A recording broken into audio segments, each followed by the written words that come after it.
Euradio Nantes vous présente les causeries de la MSH. Bienvenue dans les causeries de la MSH. Donc tous les troisièmes mardis du mois, une personnalité scientifique vient causer sur un sujet en lien direct avec l'actualité nationale et européenne. Donc de quoi allons-nous causer aujourd'hui ? Donc puisqu'on est en pleine période électorale américaine, je citerai donc Franklin Roosevelt qui a dit « Le premier des droits de l'homme est celui de pouvoir manger à sa faim ». Donc on va parler de droit et d'alimentation.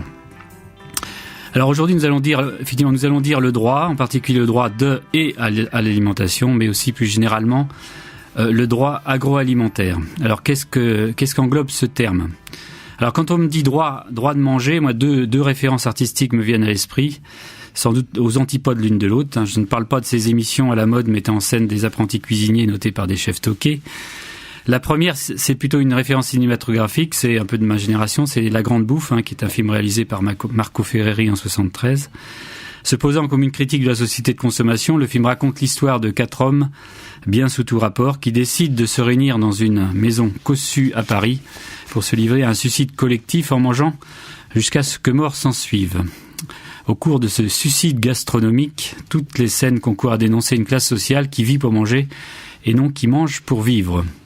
Et puis bien sûr, de l'autre côté, on a tous à l'esprit les artistes qui se mobilisent tous les ans pour lutter contre la faim dans le monde, des chanteurs sans frontières, pour l'Éthiopie, aux enfoirés des Restos du Cœur, qui chantent qu'aujourd'hui on n'a plus le droit ni d'avoir faim ni d'avoir froid. Donc ce sont souvent les mêmes aussi qui sont parfois réticents à payer leurs impôts. Mais le droit agroalimentaire n'est bien sûr pas que le droit de manger.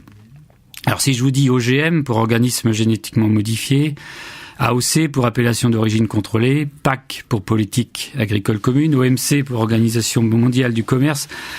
Toutes ces abréviations couramment usitées dans les médias font référence d'une manière ou d'une autre au droit agroalimentaire. Alors pour digérer, débroussailler, décortiquer tout cela, nous accueillons aujourd'hui François Collard-du-Tilleul. Alors François Collard-du-Tilleul est professeur à la faculté de droit de l'Université de Nantes. Il est membre de l'Institut universitaire de France depuis 2008. Il a publié différents ouvrages et de nombreux articles en droit immobilier, droit des contrats, droit rural, rien que ça. S'y ajoutent des publications en droit agroalimentaire, de l'alimentation, plus généralement sur les diverses questions juridiques internationales relatives à l'agriculture, l'alimentation, le développement. Alors depuis 2009, il dirige le programme européen LASCO. C'est un programme de recherche en droit sur les questions internationales agroalimentaires. Ce programme est hébergé à la Maison des Sciences de l'Homme à Ange-Guépin, qui est à l'origine de cette émission. Et c'est de ce programme, LASCO, que nous allons parler aujourd'hui. Pour cette émission, il sera accompagné de Thomas Brégé, docteur en droit, chargé d'études dans le cadre de ce projet de recherche, LASCO, et de Sarah Turbo, qui est chargée de la communication de ce programme de recherche. Alors, qu'est-ce que le programme LASCO ? Donc, le programme LASCO, c'est un programme de recherche en droit, comme je le disais tout à l'heure, qui a été sélectionné par le Conseil européen de la recherche, le fameux ERC, et qui est financé par la Commission européenne. Donc, ce programme de recherche porte sur les questions juridiques qui se posent en matière agroalimentaire, selon la jolie formule de la fourche à la fourchette. Donc, on reviendra là-dessus tout à l'heure. Donc, ça concerne donc le droit d'accès à la terre, le droit à et de l'alimentation, comme je disais tout à l'heure. Donc, la qualité sanitaire, on aura l'occasion d'en parler. Donc, la qualité sanitaire des aliments, la sécurité alimentaire, le commerce international, ça aussi, sera un point qu'on abordera au cours de l'émission. Donc, le commerce international des produits agricoles, la propriété intellectuelle sur les semences et les variétés, les famines et les crises alimentaires. Donc, vous voyez que cela recouvre un champ très vaste. Et donc qui a comme objectif principal la sécurité alimentaire et en utilisant le droit comme moyen d'y contribuer. Alors le second objectif du programme, si je vous ai bien lu, ça consiste à analyser juridiquement la situation mondiale au regard de l'agriculture et de l'alimentation. Donc on cherche à répondre aux questions comment diminuer les situations de famine ou les crises alimentaires, ça vaste sujet, donc spécialement dans les pays en développement, comment favoriser le développement de l'agriculture dans le monde à travers des solutions donc qu'on appelle maintenant durables, etc., etc. Alors, vous allez me dire pourquoi l'ASCO. Alors, donc j'ai trouvé la solution sur votre site internet qui est très bien fait. Donc je vous cite, il y a 17 ou 18 000 ans, des êtres humains ont peint des fresques sur les parois de la grotte de Lascaux, témoignant ainsi d'un remarquable développement culturel. Ils n'auraient jamais pu réaliser cela s'ils avaient dû consacrer l'essentiel de leur temps à la recherche de nourriture pour eux-mêmes et leurs proches. Donc les fresques de Lascaux sont ainsi le produit, je cite toujours, d'une organisation sociale permettant de nourrir celles et ceux qui y vivent.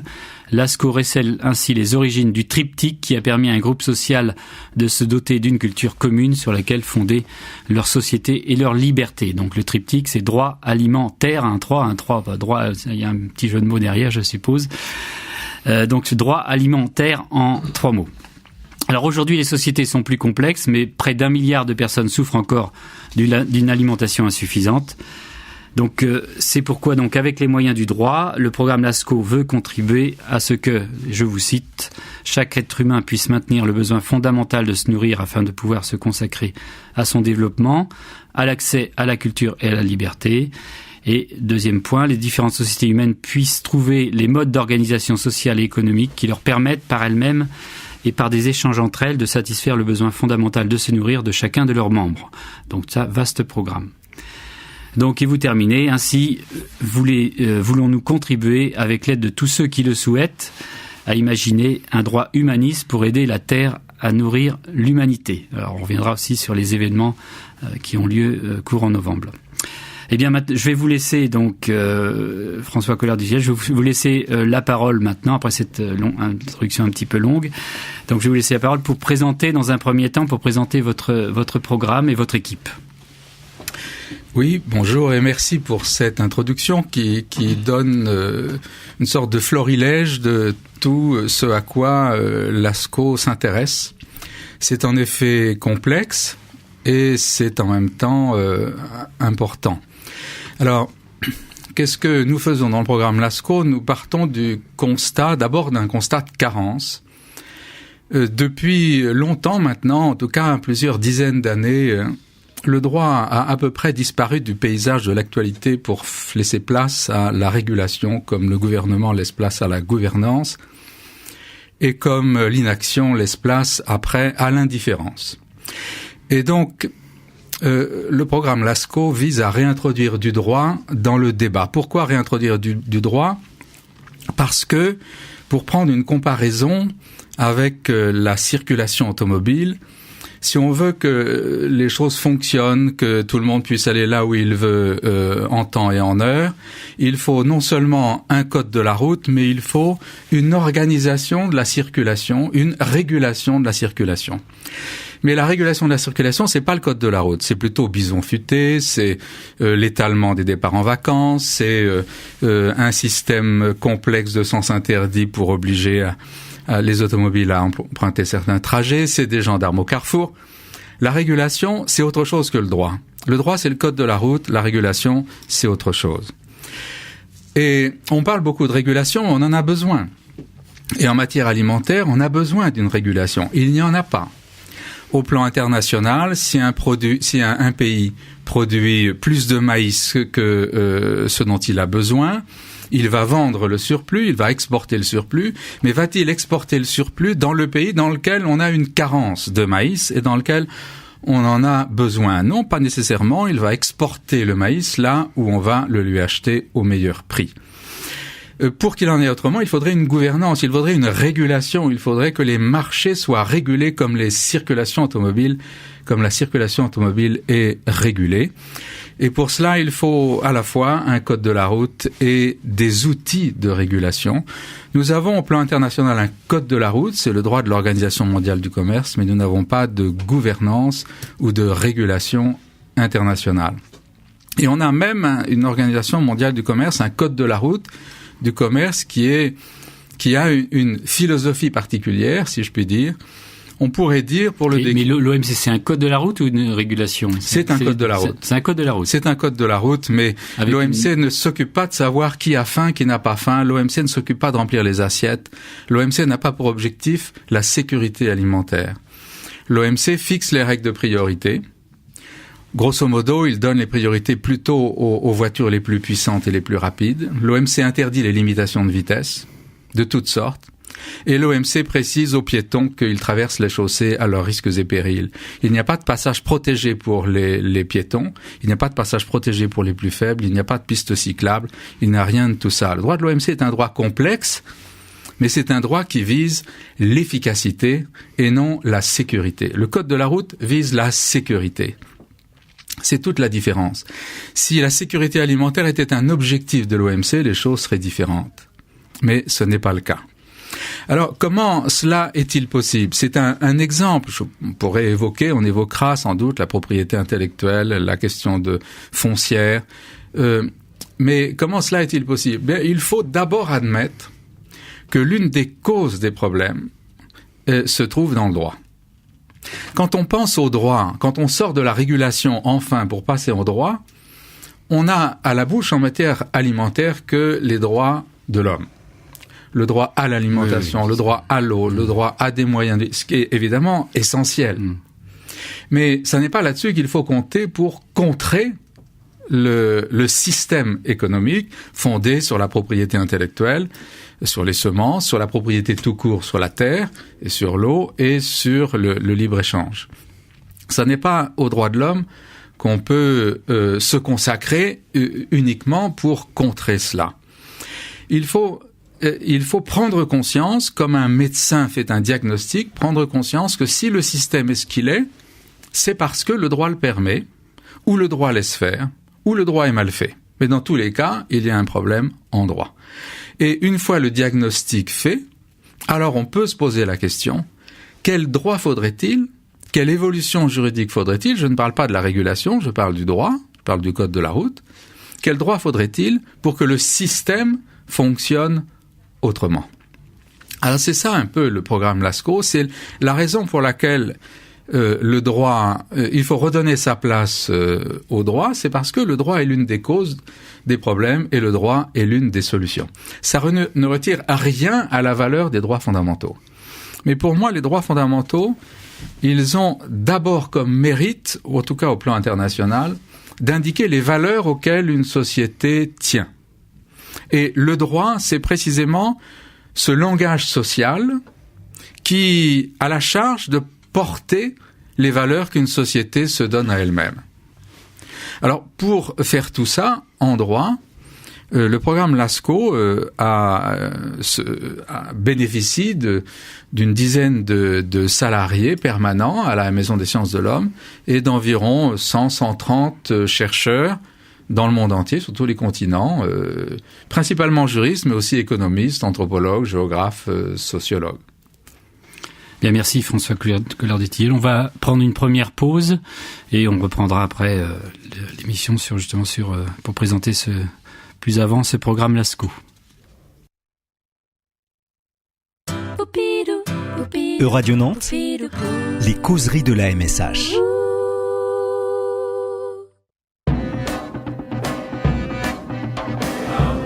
Kiss your face, turn your cheek. Lay your head down, lay your head down. Lay your head down, lay your head down.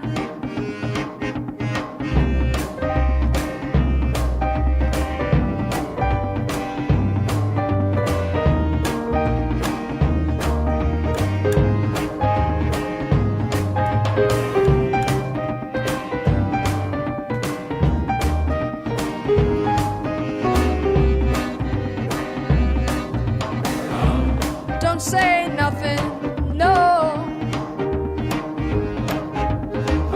I can see when you're lying, oh.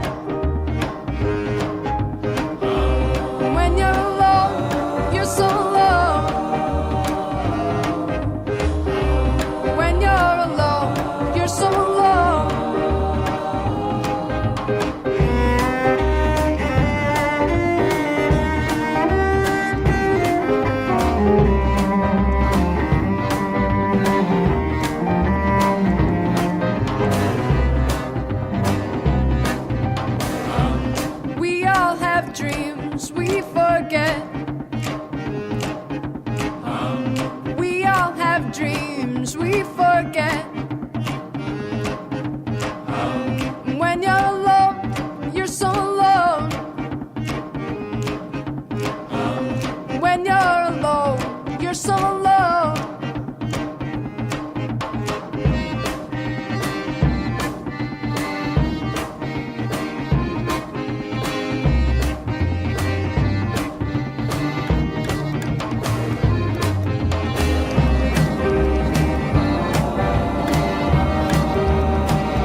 Euradio Nantes, les causeries de la MSH. Et nous reprenons le cours de cette émission. Donc nous parlons aujourd'hui donc de droit agroalimentaire, donc dans le cadre du programme LASCO que j'ai présenté dans la première partie de l'émission. Donc je vais donner la parole à Thomas Brégé. Donc Thomas Brégé, qui est donc docteur en droit et qui est donc chargé d'études dans le cadre de ce projet. Donc il va nous parler un petit peu de son itinéraire, de sa motivation aussi et de son rôle dans ce projet de recherche. Bonjour, donc je suis effectivement post-doctorant au sein du programme LASCO. J'ai intégré moi le programme LASCO il y a quasiment un an maintenant, c'était en novembre 2011. Et mon intégration au sein du programme LASCO en fait s'explique aussi par mon parcours et notamment mes recherches doctorales que j'ai effectuées sur une thématique qui présente quand même un certain nombre de points communs, de passerelles assez évidentes avec la thématique de l'accès à l'alimentation et la sécurité alimentaire, puisque j'ai travaillé sur la question de l'accès aux médicaments dans les pays en développement, en tant qu'enjeu d'une rénovation des politiques justement de développement.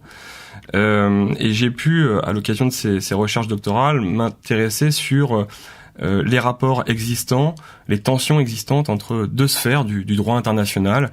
D'une part, le droit international des droits de l'homme, que l'on a évoqué tout à l'heure en introduction, et puis ensuite le droit international économique, le droit de l'OMC, et finalement rechercher, analyser pourquoi ces tensions, ces rapports nourrissaient aujourd'hui des déséquilibres qui peuvent en effet expliquer les inégalités dans les politiques de développement et le niveau actuel de développement entre les pays du Nord et les pays du Sud. Et j'ai choisi en fait de partir sur un terrain d'analyse bien précis. À l'époque, c'était la question donc de l'accès aux médicaments et de la santé. Cette étude aurait pu donc à l'évidence être menée aussi dans le champ de l'alimentation, et c'est justement l'objet du programme LASCO, ce qui justifie maintenant mon travail au sein du programme. Ce qui moi en tout cas m'a frappé dans l'analyse croisée justement de ces deux thèmes de recherche, c'est comment en fait du point de vue du droit et plus largement du point de vue des sciences humaines, on peut appréhender ce que j'appellerais en fait une forme de marchandisation des biens essentiels ou des besoins fondamentaux. La santé, le médicament en est un révélateur, l'alimentation aussi. S'agissant de la santé, comment en fait un bien comme le médicament qui était à l'origine présenté comme un bien essentiel pour garantir la santé ou la sécurité sanitaire des individus, est progressivement passé en fait bien du statut de bien de consommation quasiment ordinaire et traité comme tel par les règles de commerce internationales. Donc j'ai mené cette thèse au sein de la Maison des sciences de l'homme à Nantes. Et ensuite j'ai donc bien pris contact avec le programme LASCO pour échanger sur ces problématiques. Et donc au sein maintenant du programme LASCO, eh bien je mène un certain nombre d'activités diverses et variées, puisque je suis notamment chargé de réfléchir et de mener des recherches sur un vecteur ou un instrument qui n'est pas du droit fondamental des droits de l'homme, c'est pas du droit international économique, c'est un axe, un vecteur juridique qui pourrait permettre en fait de faire pénétrer les besoins humains fondamentaux, notamment la question alimentaire, dans le champ du droit économique international, mais avec cette idée d'avoir une véritable effectivité. Donc je mène notamment ces recherches sur la question de l'ordre public, donc une sorte de concept juridique bien connu, assez délicat en fait à appréhender, mais qui peut en effet être un vecteur permettant justement de saisir ces questions alimentaires et faire valoir les besoins alimentaires des populations défavorisées des pays du Sud dans les règles de commerce international qui sont davantage construits, orientés en fonction des besoins et des perspectives de développement économique des pays du Nord principalement. Donc voilà globalement un peu mes activités. Et puis avec Sarah Turbo, on a aussi travaillé sur l'organisation des séminaires et de nos manifestations scientifiques du mois de novembre, dont on parlera sûrement à la fin de l'émission. Pour compléter peut-être ce que vient de dire Thomas, ce qui est intéressant aussi dans son parcours, c'est l'approche interdisciplinaire. C'est vraiment, pour ce type de questions auxquelles on est confronté, on ne peut pas faire du droit sans les autres sciences sociales. Donc là, vous, au sein du programme LASCO, vous faites intervenir des gens d'autres disciplines. Oui, parce qu'on ne peut pas faire du droit sans parler d'économie, si vous parlez de sans régulation, parler de sociologie. C'est comme le domaine de Exactement. l'économie. Et c'est la raison pour laquelle on est hébergé à la Maison des sciences de l'homme. Et ce qui caractérise la thèse de Thomas, c'est non seulement la proximité thématique du médicament à l'aliment, mais c'est aussi l'approche par les sciences politiques, par la géopolitique, par l'économie, qui permet de faire du droit plus utilement. Et de ce point de vue, y compris sur les sujets sur lesquels il travaille, la question de l'ordre public, qui est une sorte de tuyau par lequel on peut inoculer des droits de l'homme dans le droit économique international, ça suppose une approche qui est aussi interdisciplinaire.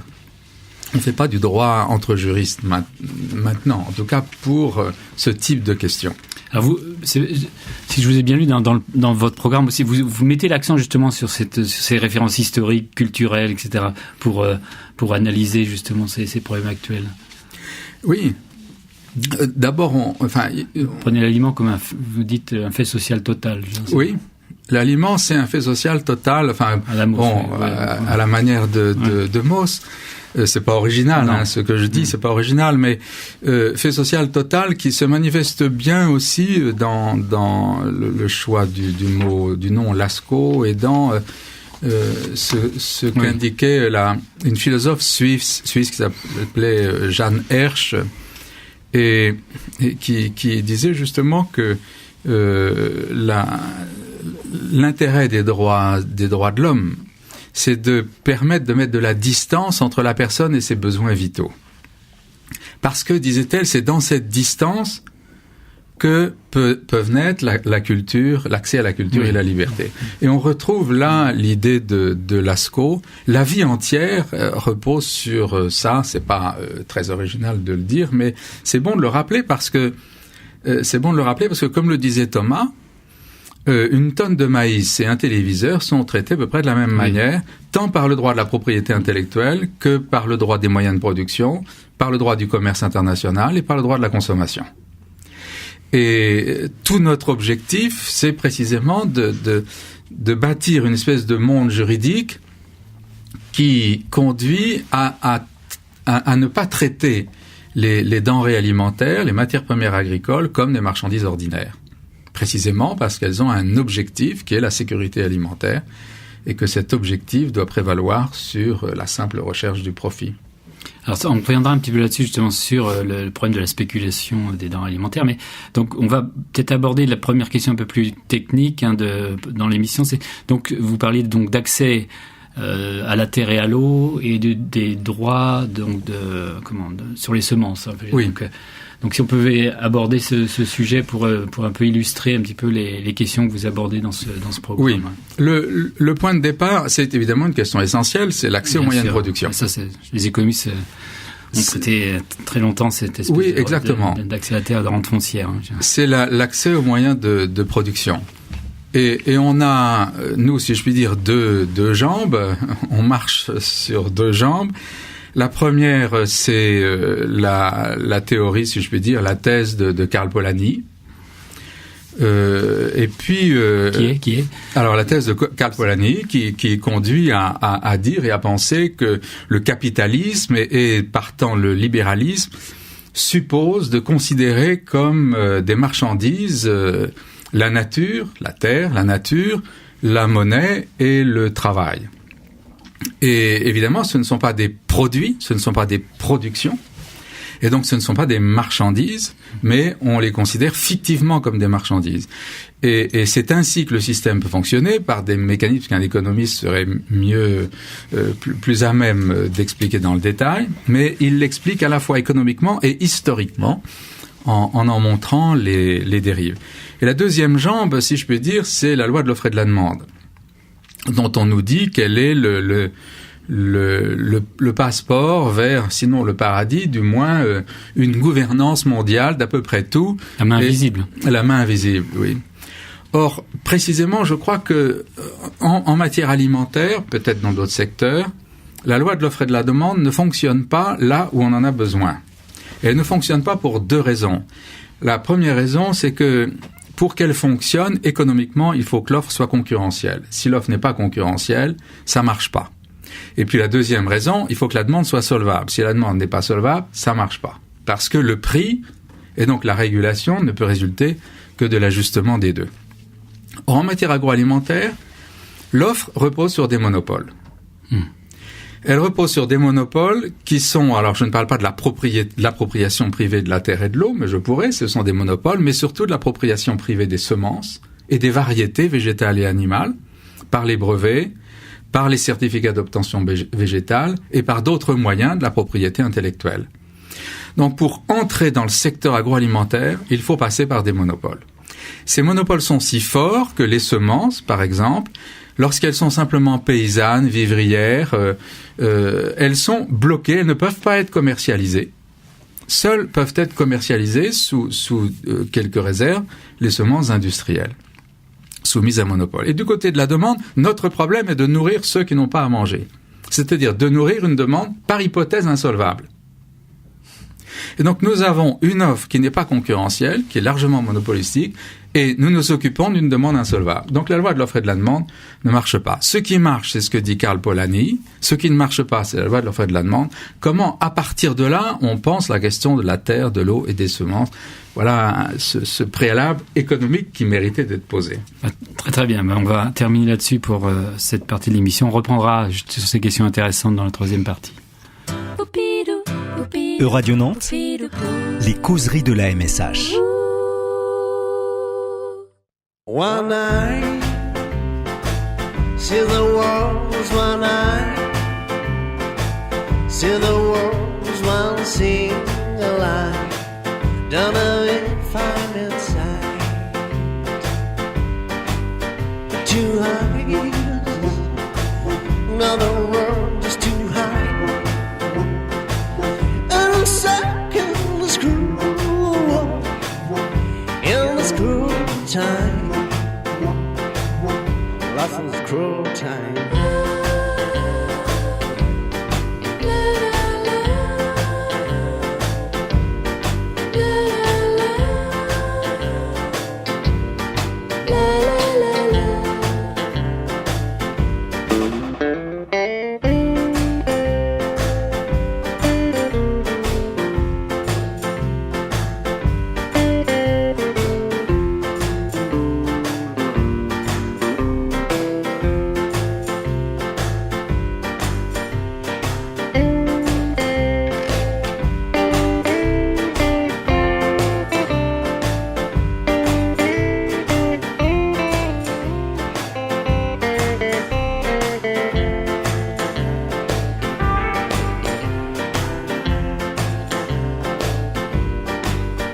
One night, I see it was one night, see the world was one single light, don't know if I'm inside.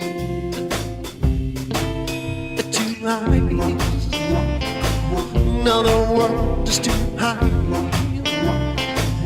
and I'm lost in this cruel world, and this cruel time. I love the indescribable time.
Euradio Nantes, les causeries de la MSH.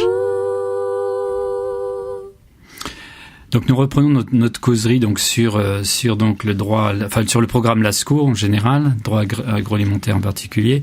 Donc dans la deuxième partie de l'émission, donc vous nous avez parlé donc justement de l'inadéquation entre donc les outils méthodologiques et puis la réalité. C'est-à-dire d'un côté donc un système donc de distribution de l'alimentation qui est basé sur les monopoles, et de l'autre côté sur l'insolvabilité de la demande. Donc effectivement pour nous expliquer que tout ça a du mal à pouvoir être expliqué par les modèles traditionnels. Et il en résulte un certain nombre de dysfonctionnements sur tout ce qui est relatif au monopole, et qui, en même temps, met en cause une demande insolvable. Alors, par exemple, l'accès à la terre et l'accès à l'eau, la question de l'accaparement des terres ou de l'accaparement de l'eau, quand une société étrangère installe une exploitation agricole sur 300 000 hectares dans un pays d'Afrique, c'est au détriment de quelques milliers d'agriculteurs qui sont obligés d'aller plus loin, à qui on ne demande pas leur avis. Or, c'est eux la principale demande. Sur les personnes victimes de famine, c'est 75% des ruraux et seulement 25% des urbains. Et donc, la question de l'accaparement des terres, la question de l'accaparement de l'eau et la question des monopoles sur les semences. Puisque non seulement on donne des monopoles à qui brevette un caractère génétique, c'est-à-dire c'est même pas un processus, on brevette le caractère génétique lui-même, qu'on est allé chercher sur une terre coutumière où les savoirs traditionnels ont permis la sélection peu à peu de cette plante, de ce caractère génétique. Mais c'est breveté par une société du Nord. Et après, les paysans qui vivent et travaillent sur la terre même où cette plante a initialement poussé ne peuvent plus l'utiliser eux-mêmes. Ils sont obligés de passer par le semencier. Donc la question de l'accaparement, de la connaissance de la terre et de l'eau, suppose du droit. Soit on laisse faire, comme actuellement, et c'est l'accaparement, soit on encadre. Oui, puisque historiquement, ça doit pouvoir s'expliquer. Pourquoi on en est arrivé là, justement? Pourquoi cette espèce de monopole de la distribution Monopole sur les moyens de production. Sur les moyens de production, ouais.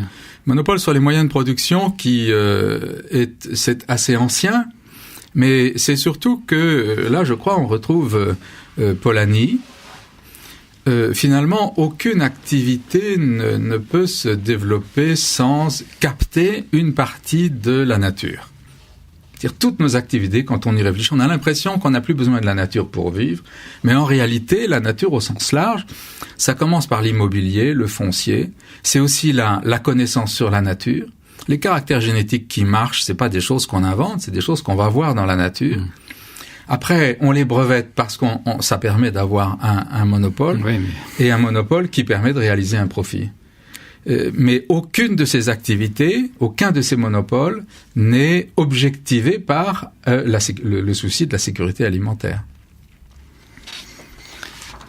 Eh bien, on va peut-être aborder donc une deuxième question qui moi m'intéresse un peu particulièrement. C'est vrai que vous faites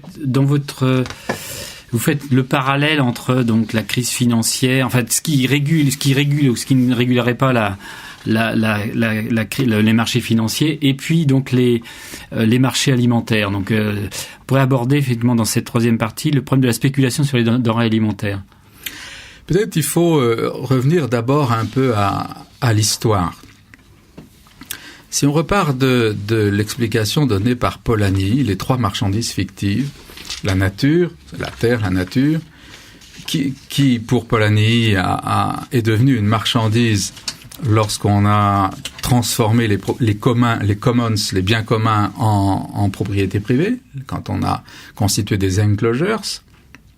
On a fait la même chose avec la propriété intellectuelle sur le vivant.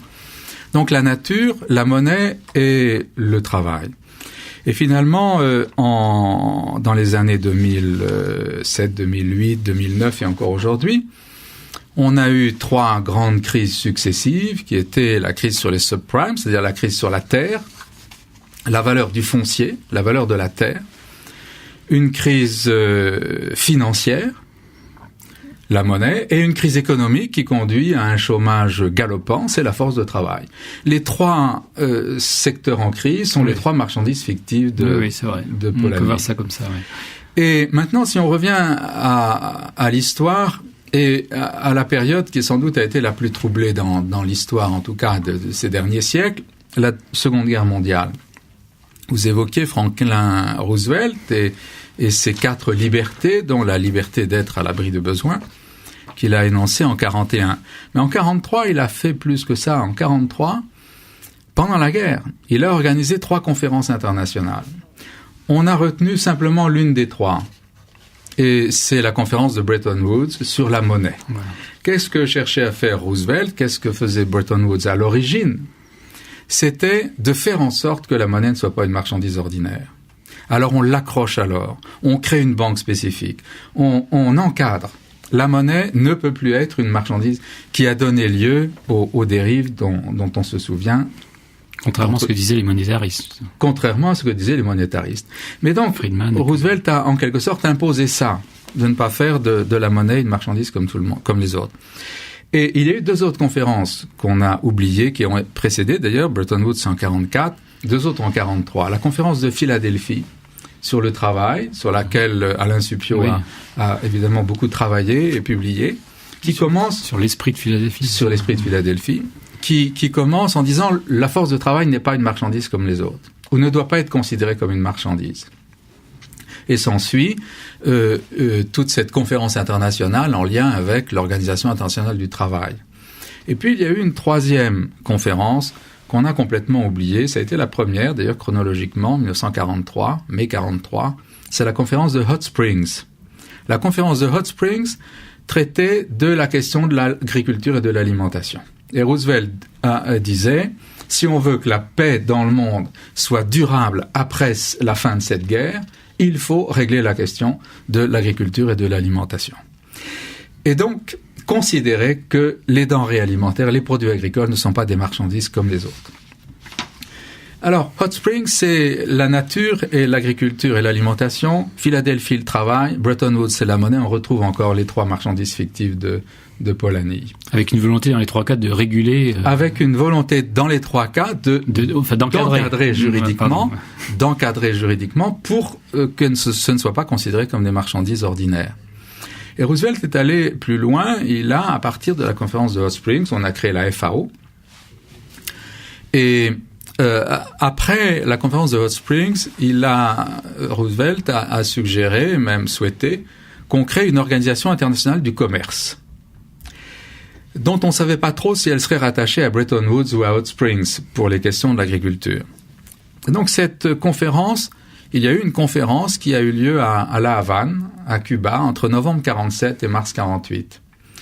Et au cours de cette conférence, on a négocié une charte sur le commerce international, qui s'appelle la Charte de La Havane, qui a été signée par 53 pays, dont les États-Unis, la Chine, l'URSS et les pays européens. Et dans cette charte, il y a quelques principes de base. 1, l'objectif du commerce international doit être le plein emploi. 2, ce doit être la sécurité alimentaire. 3, ce doit être la préservation de l'environnement et des ressources naturelles. 4, ce doit être le développement économique. Oh, c'est surprenant aujourd'hui de dire ça en 1947 et 1948. La charte a été négociée et signée par 53 pays. Elle n'a jamais été ratifiée. Elle n'a jamais été ratifiée parce qu'en 1950, Truman, qui était devenu président des États-Unis, s'est retrouvé comme aujourd'hui Obama, face à un congrès républicain qui ne voulait rien entendre sur rien, qui voulait bloquer. Et Truman devait faire passer soit la charte de la Havane au congrès, soit l'OTAN, la création de l'OTAN. Et comme il savait que les républicains bloqueraient au moins sur l'un des deux, il a choisi l'OTAN et repris la charte de la Havane, qui n'a donc jamais été soumise à ratification au Congrès. Et les autres pays, voyant que les États-Unis ne ratifiaient pas, n'ont pas cherché à ratifier. Alors qu'est-ce qu'on a fait dès 47, 48, pendant la négociation? On s'est dit, on peut pas attendre qu'il y ait la ratification, tellement tous ces problèmes sont urgents. Tellement il faut relancer la machine économique dans le monde. On croirait entendre les discours d'aujourd'hui. Alors faisons tout de suite quelque chose. Qu'est-ce qu'on a fait en urgence? On a pris un chapitre de la charte de la Havane qu'on a décidé d'appliquer immédiatement, sans attendre la ratification. Ce chapitre, ça s'appelle le GATT. Oui. Le GATT, c'est un chapitre de la charte de La Havane. Et en soustrayant un chapitre de la charte, on a soustrait en même temps le GATT à l'ONU. Le GATT a pris son essor, son envol, en dehors de l'ONU. Or, les droits fondamentaux, les droits de l'homme, sont le droit de l'ONU. Le GATT, devenu l'OMC, n'étant pas dans l'ONU, ne sont pas tenus de respecter les règles de l'ONU. Et ce GATT a vécu la vie que l'on sait. Il est devenu l'Organisation mondiale du commerce, une instance internationale indépendante de l'ONU, toujours indépendante de l'ONU. Et les autres chapitres de la Charte de La Havane ont été oubliés, et notamment un chapitre 6, qui est absolument essentiel, dans lequel on prévoit la possibilité de déroger au libre-échange pour les produits de base. Et quels sont les produits de base ? Eh bien, ce sont les produits de la nature. Produits de la terre, produits de la forêt, produits de la pêche, produits du sous-sol.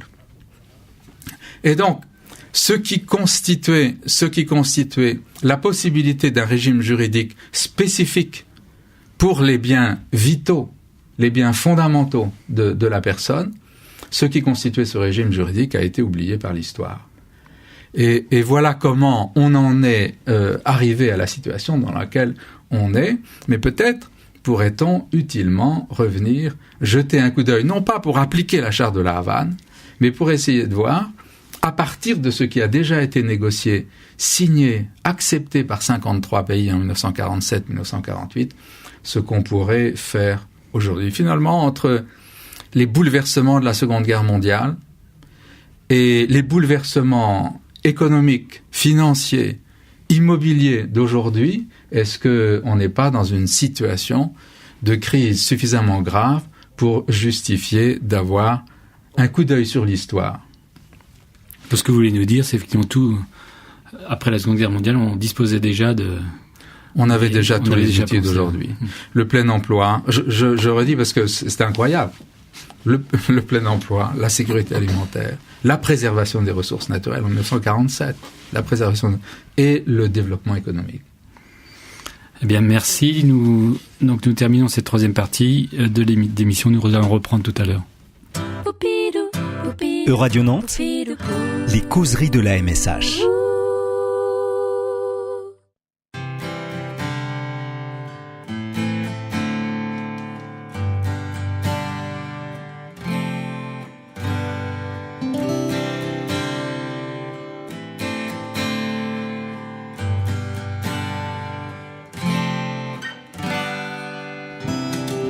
Indians and cows, we could all lay down, we could all go cool, but how? Never stay away in the grocery all day, but you gotta buy and we just can't pay. Down in the city park, we see them pray for dark to come down soon.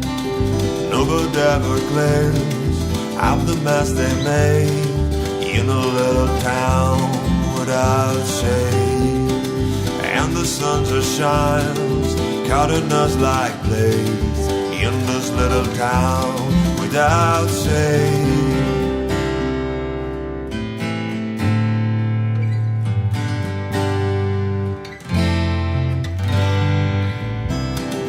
Breaking all the glass of the green bottle spiles, and the city sound made them do it. The road is full of splinters, three prayers for the winter, but we gotta walk right through it. We live in a dry town where everybody's down. Alcohol delusions will make us stronger, so let it pour like rain, pass the bottle around again. I wish that I could hold it just a little longer.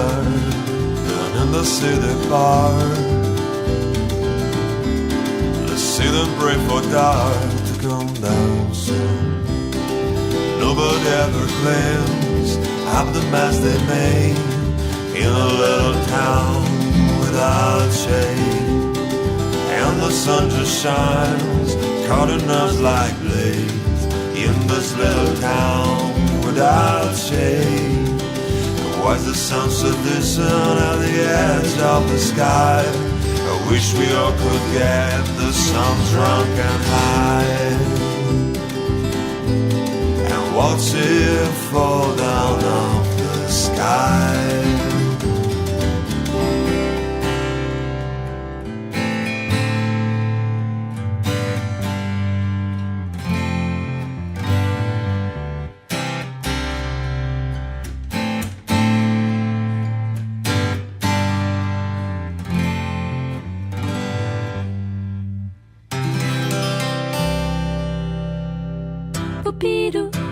Radio Nantes, les causeries de la MSH. Peut-être annoncé. Eh bien, nous reprenons le cours de notre émission. Donc, on va parler maintenant dans le cadre de ce programme de recherche LASCO. Donc, le mois de novembre est un mois particulièrement actif au niveau de ce programme, puisque il y a toute une programmation d'événements, de séminaires, de films qui tournent autour des thèmes du programme LASCO. Donc, je laisse la parole à Sandra. Excusez-moi. Je me souviens plus de votre nom. Sarah Turbo. Sarah Turbo, qui est chargée de la communication dans le programme LASCO. Oui, bonjour. Donc en novembre, nous organisons plusieurs événements sur le thème Nourrir le monde, la parole aux citoyens. Donc, comme ça a été évoqué, le programme LASCO a commencé en 2009 et aujourd'hui, nous sommes dans une phase où nous souhaitons en fait écouter la parole de la société civile, savoir ce qu'elle a à nous dire sur les thèmes de l'agriculture et de l'alimentation, pour ensuite en tenir compte dans les propositions qui vont être faites en novembre 2013. C'est pour ça que les rencontres LASCO de ce mois de novembre s'appellent Nourrir le monde, la parole aux citoyens. Et donc nous aurons des films dans le cadre du festival de films alimentaires qui est organisé au niveau national par le CFSI, le Comité français pour la solidarité internationale, et donc en Loire-Atlantique par Coopération Atlantique, l'organisation Coopération Atlantique et le programme LASCO. Nous avons déjà eu plusieurs projections de films, notamment le film de Marie-Monique Robin, le dernier documentaire, qui parle donc des moissons du futur et qui présente l'agroécologie comme une solution alternative au système de production. Et puis nous avons également plusieurs conférences, des tables rondes, des conférences débats. Et les 12 et 13 novembre se sont tenues à la MSH, la Maison des Sciences de l'Homme, des rencontres justement entre les chercheurs et la société civile, dont Thomas Brégé pourra peut-être nous parler un peu plus en détail. Ouais, en fait, l'idée de ces séminaires de travail, c'était de donner la parole aux ONG sur les diverses problématiques qui ont été évoquées ce matin. L'idée, c'était que dans l'année de travail qui nous reste au programme LASCO, eh bien, on est en tout cas donné le temps nécessaire, un temps d'écoute nécessaire de ce que la société civile a à nous dire sur ces problématiques, accès aux ressources naturelles, accaparement des terres, l'accès aux semences également, l'accès aux intrants avec la problématique des brevets et de la propriété intellectuelle. Et puis, de manière plus générale également, une réflexion avec ces organisations de la société civile sur les déséquilibres engendrés par le commerce international, en tout cas la façon dont l'OMC, le droit de l'OMC, organise aujourd'hui les échanges de denrées alimentaires. Donc, on a les journées des 12 et 13 novembre ont été consacrées à ces thématiques, à ces réflexions, à ces échanges très constructifs avec les ONG qui étaient présentes. Je signale également qu'on a organisé le 14 novembre une conférence débat sur l'OMC en tant que tel, en essayant d'appréhender, de réfléchir ensemble sur l'objectif de sécurité alimentaire dans les règles et les procédures de l'OMC. Et à ce titre, nous avions convié le professeur Makanan Bengue, professeur de l'Université de Genève, spécialiste du droit de l'OMC, ainsi que Jennifer Amaoui, qui travaille au sein du service juridique de l'Organisation mondiale du commerce, et bien à échanger en fait sur ces problématiques. Et je terminerai peut-être rapidement, en te redonnant la parole, Sarah, sur un dernier événement qui marque ces séminaires ces manifestations de novembre et qui se déroulera là le 30 novembre en clôture de ces manifestations. Sarah, si tu veux peut-être en dire un mot ou deux, ainsi que professeur. Oui, je pense que professeur Collard-Dutilleul pourra également en parler. Donc le 30 novembre aura lieu à Nantes une table ronde sur les sources africaines des droits fondamentaux et sur la charte du Mandé, qui est une charte en fait orale du XIIIe siècle qui est africaine et qui a été énoncée par les chasseurs du Mandé au sud du Mali. Et à cette occasion, nous recevrons plusieurs éminents chercheurs et notamment l'historien Djibril Tamsir-Niane, qui est guinéen et qui est l'un des rares chercheurs à avoir travaillé sur cette charte. Et dans cette charte du Mandé, on trouve des grands principes de vie, comme toute vie humaine est une vie. Chacun est libre de dire, de faire, de vivre. Et il faut abolir la faim et l'esclavage. Donc on retrouve ici quand même l'objectif de sécurité alimentaire, puisque la charte du Mandé lie abolition de l'esclavage et abolition de la faim. Et cette table ronde sera organisée en partenariat avec l'Université permanente de Nantes. Et si le professeur Collard-Dutilleul veut préciser ou compléter... Professeur Collard-Dutilleul. Oui, non, simplement pour dire que c'est intéressant, parce que c'est comme Hot Springs, c'est la charte de la Havane et le reste... Et bien d'autres dont je n'ai pas parlé, mais la charte du Mandé, elle a été complètement oubliée. Et on pense que nous occidentaux, nous pensons que nous avons inventé les droits de l'homme, et que on peut même quelquefois penser les uns ou les autres que l'Afrique n'est pas rentrée dans l'histoire. Oui. Alors qu'au XIIIe siècle, elle nous donnait la première leçon sur les droits de l'homme, la charte du Mandé. On peut dater, parce que c'est la première déclaration de l'empereur Sundiata Keïta Ier dans l'empire mandingue, ce qu'on appelait l'empire mandingue au début du XIIIe siècle, un peu avant la Magna Carta. Donc c'est bien et en même temps lier la sécurité alimentaire et l'abolition de l'esclavage, ça montre bien l'importance du problème.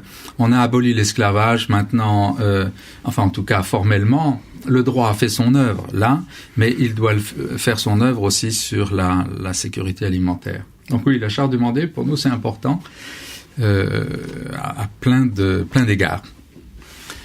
Et nous abordons donc la fin de cette émission. Donc, est-ce que vous voulez aborder une question particulière, ou est-ce que moi, ce qui m'intéresserait aussi, c'est maintenant de voir un petit peu les objectifs finaux de ce programme LASCO. Donc c'est vous êtes une force, si j'ai bien compris, vous êtes quand même une force de proposition. Donc vous allez à la fin de ce programme faire des propositions pour justement la construction si je vous ai bien compris, d'un code de la route pour un meilleur fonctionnement des... Oui, on va essayer de faire même encore plus qu'un code de la route, mais oui, dans l'idée c'est cela. En fait, le droit n'a jamais rempli les assiettes. Et ce n'est pas le droit qui va remplir les assiettes. Mais nous avons, nous, la certitude que sans le droit, les assiettes vides ne se rempliront pas. Ça, c'est un premier point. Deuxième point, lorsque les assiettes vides dans les pays en développement et les assiettes pleines dans les pays développés, mais de mauvaise qualité, pleines d'aliments de mauvaise qualité, ont des causes communes. Lutter contre la faim, c'est aussi lutter dans les pays en développement, c'est aussi lutter pour la qualité de l'alimentation dans tous les pays, y compris les nôtres.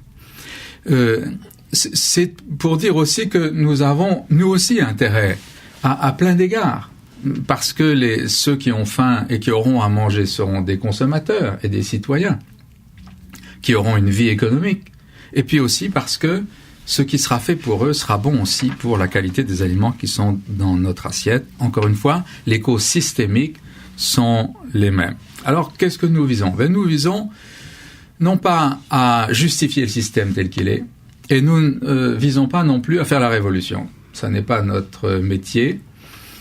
En revanche, nous souhaitons pouvoir aider à définir le paysage juridique qui permettrait d'avoir un équilibre entre le global et le local, permettre à la mondialisation de s'exprimer, permettre les échanges internationaux. Il ne s'agit pas de vivre chacun sur son petit territoire, permettre les échanges internationaux, mais faire en sorte que ces échanges internationaux n'absorbent pas la totalité des échanges et laissent place au développement de politiques publiques nationales ou continentales dirigées vers la sécurité alimentaire. Donc c'est ça, l'équilibre local-global qui actuellement n'existe pas. Et puis on pourrait dire aussi de la même manière un équilibre entre sécurité alimentaire et souveraineté alimentaire. On n'a pas encore évoqué le mot de la souveraineté, mais la souveraineté alimentaire, c'est la possibilité pour l'État de développer des politiques publiques, pour nous de pouvoir accéder à une alimentation qui nous satisfait, et donc permettre à la fois de remplir les assiettes, mais pas de remplir les assiettes contre la volonté des pays, contre la culture des pays, simplement par l'effet de la main invisible du marché. C'est pas la main invisible qui décide ce que je mange, je dois moi aussi pouvoir décider. Si un exemple des organismes génétiquement modifiés, tout le monde s'absorbe dans la question de savoir si c'est bon ou mauvais pour la santé, bon ou mauvais pour l'environnement. Moi, je dis une chose beaucoup plus simple. Supposons que ce soit pas mauvais pour l'environnement et supposons que ce soit pas mauvais pour la santé, ça veut pas dire que je dois être obligé d'en manger. Voilà. J'ai aussi un choix à faire, une liberté de choix, et ça, c'est le droit qui doit me la donner, personne d'autre que le droit ne me donnera ça. Donc, équilibre, oui, rééquilibrer, sécurité, souveraineté, redonner de la liberté aux individus, redonner des possibilités de choix, permettre le développement d'un commerce local, de proximité, et en même temps d'un commerce international. Pour ça, c'est pas naturel. Pour ça, il faut un encadrement juridique. Il faut un code de la route. Voilà, tout simplement, il faut un code de la route. Quel est ce code de la route ? Il faut l'imaginer. Et il faut en même temps utiliser les outils que le droit nous donne, qui sont dans les textes internationaux, comme ce qu'évoquait Thomas tout à l'heure, l'ordre public, qui est un bon tuyau pour véhiculer des choses comme ça. Et donc, imaginer ce droit qui va nous permettre d'arriver à cet équilibre. Il faut que ce droit soit humaniste, parce que s'il n'est pas humaniste, il sera s'il est aujourd'hui, simplement orienté sur le profit et pas sur la sécurité alimentaire. Pour aider la Terre à nourrir l'humanité, parce que c'est quand même un objectif grand et digne de nourrir l'humanité, mais il ne faut pas laisser la Terre toute seule. Il faut qu'on l'aide, qu'on la préserve. Et donc, on a besoin d'un paysage juridique, et c'est cela que nous sommes en train de dessiner. Eh bien, François Collardier, je vous remercie pour toutes ces questions passionnantes. Je remercie aussi Thomas Bréger, je remercie donc Sarah Turbo, ça y est, j'ai enregistré votre nom. Donc, eh bien, nous arrivons donc au terme de cette émission. J'ai l'habitude de terminer l'émission par une citation. Je citerai Coluche, je sais pas si je peux me permettre, c'est qui disait « Je voudrais rassurer les peuples qui meurent de faim dans le monde. Ici, on mange pour vous. » Voilà, merci beaucoup.